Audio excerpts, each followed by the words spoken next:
Bugungi kunda dunyodagi eng katta texnologik kompaniyalar Apple, Google, Facebook bir paytlar kichkina startaplar edi. Ularni hatto ofislari ham yo'q edi. Bilasizlar, Apple garajdan boshlagan. Facebook talabalar yotoqxonasini bir kichkina xonasidan boshlangan. Lekin bu kompaniyalar qanaqa qilib gigantlashdi? Bu startaplar rivojlanish uchun pullar qayerdan keldi? Ularga kim pul berdi? Bular qayerdan olishdi o'zi bu pullarni? Na aniq daromadi bor, na kafolati, na barqaror biznes modeli. Faqat ikkita narsa bor edi. U ham bo'lsa g'oya va taxminlar. Shu yerda savol tug'iladi. Kimlar o'zi hali yo'q biznesga shuncha pul tikkan? Azizlar, sizlar bilan Abror Baxtiyorovich, assalomu alaykum. Bugun biz sizlar bilan venture fondlar haqida gaplashamiz. O'sha paytda investorlar har xil yangi startaplarga pul tikishar edi. Lekin bugungi kunda esa bu jarayon venture capital deb atala boshladi. Ya'ni dunyoda minglab venture fondlar bor va ular har yili yuzlab milliard dollarlarni yangi startaplarga investitsiya qiladi. Masalan, Silikon vodiysida eng mashhur fondlardan biri bu dunyodagi eng katta texnologik kompaniyalarga sarmoya kiritgan. Ammo venture capital har doim ham mavjud bo'lmagan. Bir paytlar banklar faqat tayyor bizneslarga pul berar edi. Buni tushunsa bo'ladi, chunki risklarni ular qanaqadir bir optimallashtirish kerak edi. Riskli g'oyalarga, umuman o'zi g'oyani o'ziga hech kim pul bermas edi. Bu videoda biz quyidagi mavzuda gaplashamiz. Venture capital aslida nima? Qachon va qanday paydo bo'lgan? Nega banklar emas, aynan investorlar startaplarga pul bera boshladi? Silikon vodiysini paydo bo'lishida venture fondlar qanday rol o'ynadi? Va nima uchun bugungi kunda eng katta texnologik imperiyalar aynan venture investitsiyalardan boshlagan? 20-asr boshlarida dunyo iqtisodiyoti butunlay boshqacha ishlaydigan bo'ldi. Va buning uchun yangi biznes boshlamoqchi bo'lgan odamlar faqat 3 ta yo'li bor edi. O'zini puli orqali boshlash, qarindosh urug'laridan yordam so'rash yoki bo'lmasam bankdan kredit olib boshlash. Ammo banklar juda konservativ bo'lgan. Ular faqat barqaror va kafolatlangan bizneslarga pul berishar edi. Natijada ko'plab innovatsion g'oyalar pul topa olmagan va yo'q bo'lib ketgan. Ikkinchi jahon urushidan keyin Amerika iqtisodiyoti tez o'sish boshladi va ko'plab yosh muhandislar va tadbirkorlar yangi texnologiyalar ustida ishlashni boshlashdi. Ammo yana o'sha muammo. Banklar bunday riskli loyihalarga moliya kiritmas edi, moliyalashtirmas. Shu paytda bir investor bu tizimni o'zgartirishga qaror qildi.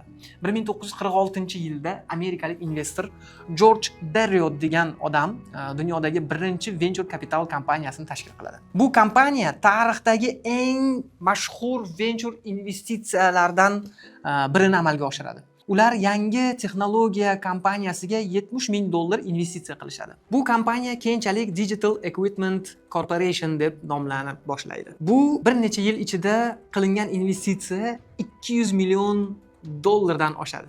70,000 $200 million oshadi, tushunasizlar? Bu esa venture capitalni ishlashiga butun dunyoni ishontiradi va bu narsani isbotlab beradi. Shu joyda aytib o'tish kerak, venture capital o'zi nima? Venture capital bu yangi va tez o'sish potensialiga ega startaplarga kiritiladigan riskli investitsiya. Oddiy qilib aytganda, bu hali katta kompaniya bo'lmagan, lekin kelajakda juda katta bo'lishi mumkin bo'lgan bizneslarga pul tikish. Masalan, bir startap yangi texnologiya yaratdi, lekin uni rivojlantirish uchun pul kerak. Bankdan kredit olish qiyin, chunki kompaniya yangi, daromadi hali yo'q. Riski juda katta. Shu paytda venture investor keladi va pul tikiladi. Lekin u kredit bermaydi. U kompaniyadan ulush oladi. Share deydi yoki equity deydi. Misol uchun, investor 1 million investitsiya qiladi. Evaziga kompaniyani 10% ulushini oladi. Agar kompaniya katta bo'lsa, investor ham katta daromad qiladi. Masalan, Peter Thiel 2004-yilda Facebookga $500,000 investitsiya qiladi. Keyinchalik bu ulushi bir necha milliard dollarga aylanib ketadi. Bu haqida yana gaplashamiz. Ana endi Silikon Valleyni, ya'ni Silikon vodiysini paydo bo'lishiga qarasak. 1960-70-yillarda Amerikani Kaliforniya shtatida texnologiya rivojlanib ketishi va aynan bu shtat yangi texnologiyalar markaziga aylana boshlashi venture kapitallarni hozirgi darajaga olib keldi. Bu joy keyinchalik Silikon vodiysi deb atala boshladi. Bu hududda muhandislar, investorlar va startaplar juda ko'paya boshlab, butun dunyoni o'zgarishiga ta'sir ko'rsatishni boshladi. Ammo yana o'sha muammo. Startaplar bor, g'oyalar bor, lekin kapital yetishmovchiligi. Shu paytda yangi avlod venture fondlari paydo bo'ldi. Masalan, Kleiner Perkins va Sequoia Capital. Ular an'anaviy investitsiyalardan farqli strategiya ishlatadi. Bu fondlar bilan kompaniya emas, ko'proq startaplarga sarmoya kiritishadi. Bu strategiya juda katta natija beradi. Masalan, Sequoia Apple, Google, WhatsApp kompaniyalariga sarmoya kiritadi. Bir nechta muvaffaqiyatsiz investitsiya bo'ldi, to'g'ri, lekin bitta katta muvaffaqiyat butun fondni boyitib yubordi. Masalan, Apple'ni olaylik. 1970-yilda investorlar Apple'ga dastlabki kapitallarni berishadi. Hozirgi kunda 4 trillion kapitalga ega. Bu degani O'zbekiston davlat kapitali tam 300 milliard bo'lsa, yalpi ichki mahsuloti, va Apple'ni o'zi 13 ta O'zbekistonga teng degani. Tushunyapsizlarmi? Bitta kichkina kompaniya 13 ta O'zbekistonning kapitaliga teng. Endi Silikon vodiysi bunaqa kompaniyalardan bir nechta 10 talab chiqargan. Google, Facebook, WhatsApp va boshqalar, Uberlar. Lekin yana bir savol. Bu holatgacha o'zi qanday yetib kelindi? 1990-yilga kelib internet jadal ommalashib ketdi. Dastlab universitetlar va texnologik markazda ishlatilgan tarmoq asta-sekin oddiy odamlar hayotiga ham kirib borishni boshladi. Kompyuterlar arzonlashdi, internetga ulanish osonlashdi va yangi biznes g'oyalar paydo bo'la boshladi.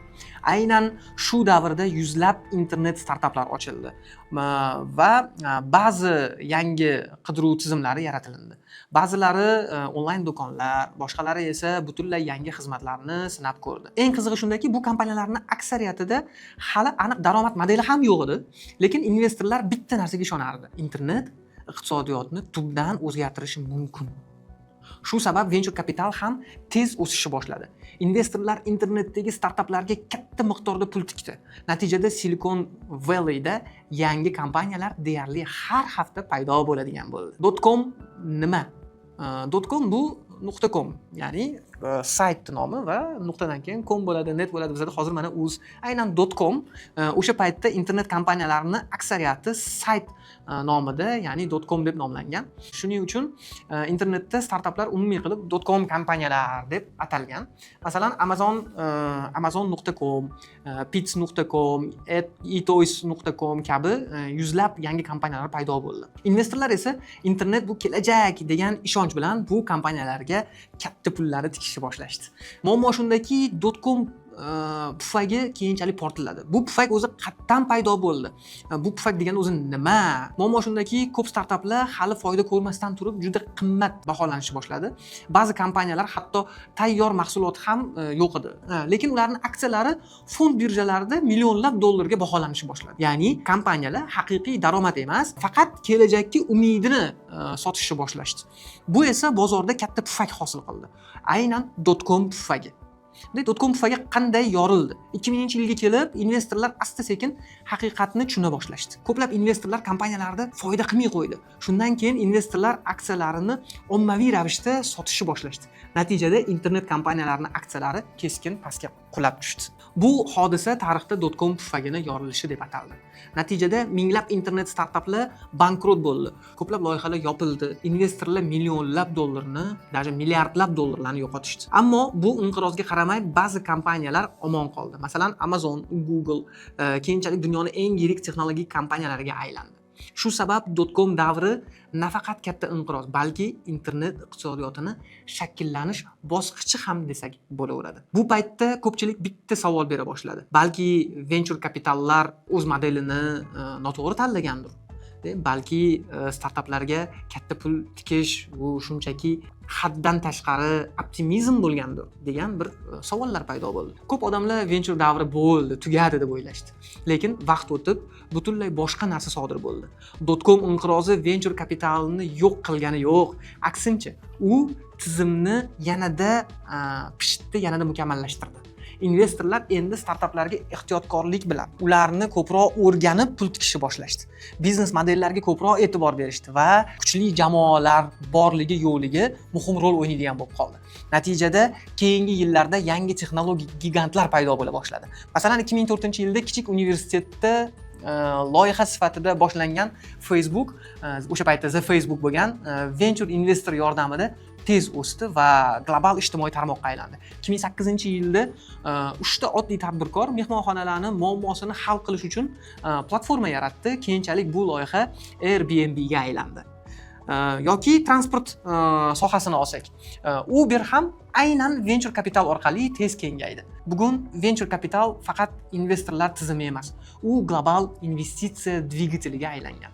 Ko'plab yangi texnologiyalar, startaplar va milliard dollarlik kompaniyalar aynan shu model orqali paydo bo'lmoqda. Demak, venturelar shunaqangi jadal rivojlandiki, har bir davlatda ochilyapti. O'zbekistonda esa mana UzVC bor, National Venture Fund bor, IT Park Ventures bor, Aloqa Ventures bor, SQB Ventures bor, SQB Ventures. Hozir mana Imkon Ventures ochildi, shaxsiy venture. O'zbekistonda venture kapital kengayib boryapti. Bular o'zi nima qilishyapti hozir? Hozir ular asosan 3 ta ish bilan shug'ullanishyapti. Birinchisi, startaplarni moliyalashtirish, yangi texnologik g'oyalarga pul tikish. Ikkinchisi, bu ekotizim yaratish. Ya'ni startaplarni tanlovlarini, akseleratorlarini va hakatonlarini tashkil qilish. Va uchinchisi, xalqaro investorlarni olib kelish. Mahalliy startaplarni global investorlarga ko'rsatish va ularni global bozorga olib chiqish. Ya'ni butun dunyoga. Xo'p, bugun venture kapital butun texnologiya dunyosini tubdan o'zgartirib yuborgan yo'nalish va ko'plab kompaniyalar banklardan emas, aynan venture investorlardan kapital oldi va shu orqali global gigantlarga aylandi. Va bu tizim bir oddiy, ammo kuchli fikrdan boshlandi. Agar kelajakda yirik kompaniyalar eng boshida qo'llab-quvvatlansa-chi degan fikrlar. Shu sabab bugun dunyodagi eng katta texnologik kompaniyalar bir vaqtlar oddiy startap bo'lgan va savol esa ochiq qoladi. Keyinchalik trillion dollarlik kompaniyalar qayerda tug'ilmoqda? Agar siz ham venture kapital, startaplar va texnologiya trendlarini chuqurroq o'rganishni xohlasangiz, unda kanalga obuna bo'lib qo'ying, like bosing va keyingi analizlarni o'tkazib yubormang. Sizlar bilan Abror Baxtiyorovich bo'ldi.